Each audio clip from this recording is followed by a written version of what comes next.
CBS News Miami. Good afternoon, and thank you for joining us. I'm Naja Sherman, and welcome to CBS News Miami's 4 p.m. Quickcast. Let's take a look at today's top stories. We have breaking news off the top.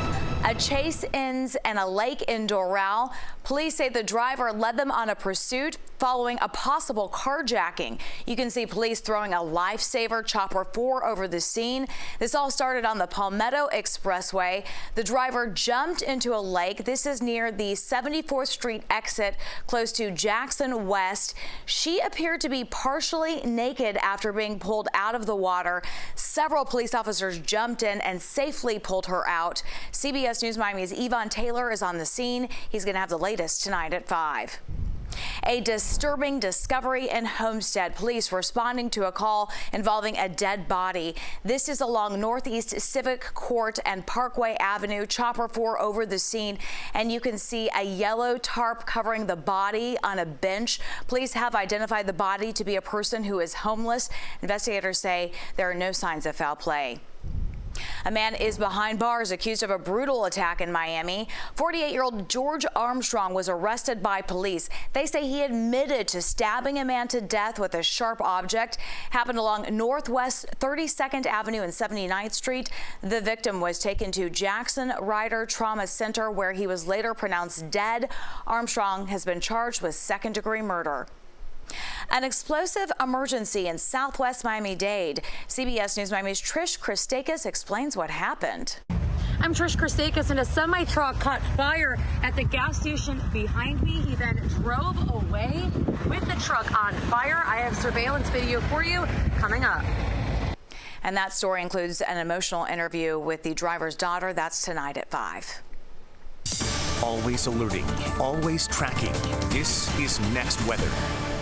And taking a live look outside, a beautiful shot, but boy, we are talking extreme heat. It is really hot out there, and it sounds like, Cindy, temperatures continue to climb as we head into tomorrow and Mother's Day weekend. Yep, we're going to go into the 90s tomorrow. Thought we'd get there today, but not quite. I think 87, 88 may be our high. Now we're sitting at 86 degrees, but look at that clear blue, gorgeous sky out there. We had some clouds this morning, but high pressure is so strong now over the area that those clouds are gone, and now we just have clear skies and winds out of the southeast at 12 miles per hour, trying to pump in a little bit of low-level moisture. I don't think we're going to see any rain out of that at all. Extreme heat through the weekend. That includes Mother's Day. Yes, it'll be a steamy day. Humid, but overall dry. We're not expecting much rain, maybe a spot shower mainly in the interior, and that would be about it. But then the wet season starts next week, so we will see better chances for showers and thunderstorms every afternoon because of the sea breezes. They'll start coming into play. The Atlantic sea breeze moves in. You can see the Gulf sea breeze right now, so we don't have enough moisture to work with. If we did, we would see some showers this afternoon. But look at this. This is an update from our drought monitor. Now we've got dry conditions extending a little far south into Broward County, so including Coral Springs and Deerfield Beach. That means we need rain, and at this point, I just don't have a lot in the forecast, but look at the humidity, the low-level moisture that makes it feel so sticky. That's actually going to be going up next week when we see those chances for rain. We will see record highs, near record highs. Friday, expecting a high of 94 degrees. That would hit the record exactly, set back in 1941. Saturday should be our hottest day of 95, close to the record, and then backing off a little bit next week. And that's just because we've got better chances for rain. And that frontal system looks like it wants to come all the way through, but high pressure will build in right behind it, and then we're going to turn those winds again to the south and pump in a little bit more moisture. So hot and dry tomorrow. Yeah, temperatures reaching into the 90s. Winds turn to the west-southwest. That's why Saturday is going to be such a hot day.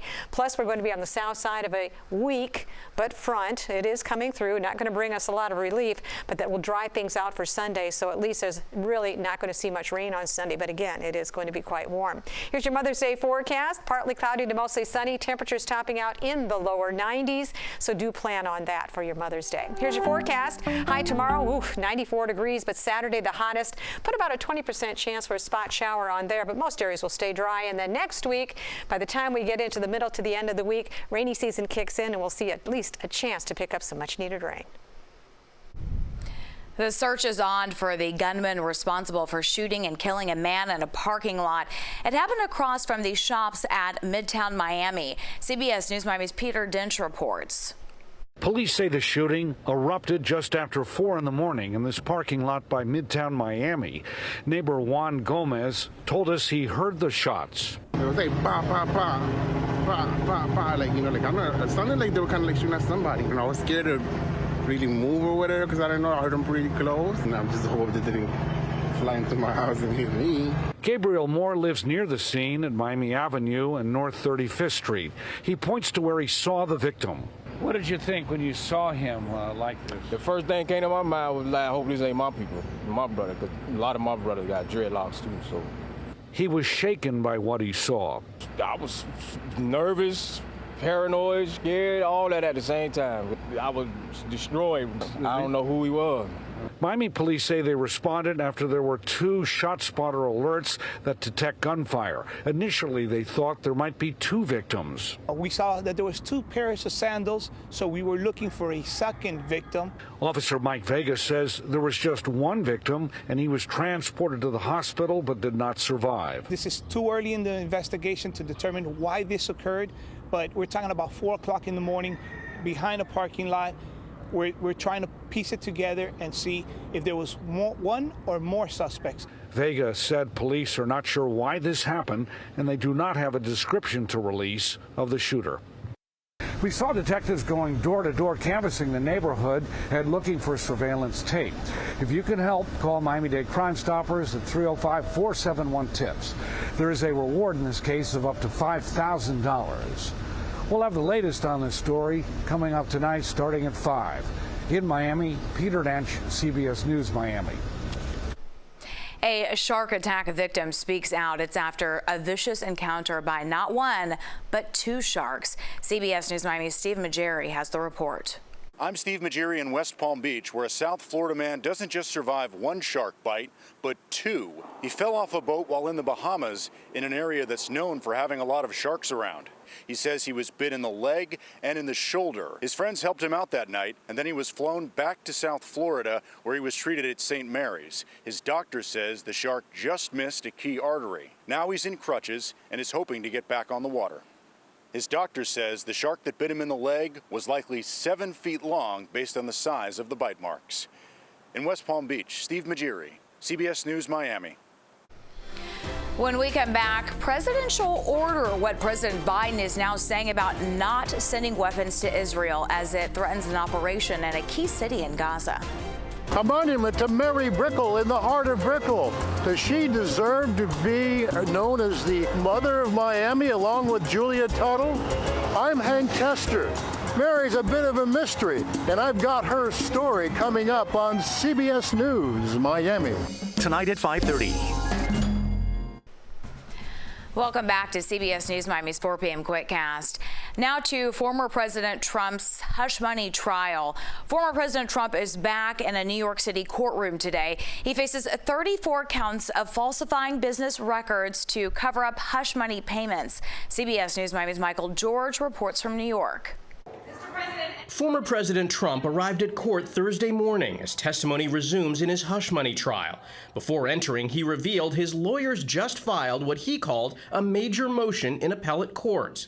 Concerning the absolutely unconstitutional gag order, where I'm essentially not allowed to talk to you about anything meaningful that's going on in the case, and many good things are going on with the case. It shouldn't have been filed. Former adult film star Stormy Daniels wrapped up 2 days of testimony Thursday, with Trump's defense team looking for inconsistencies in her story of a sexual encounter with him.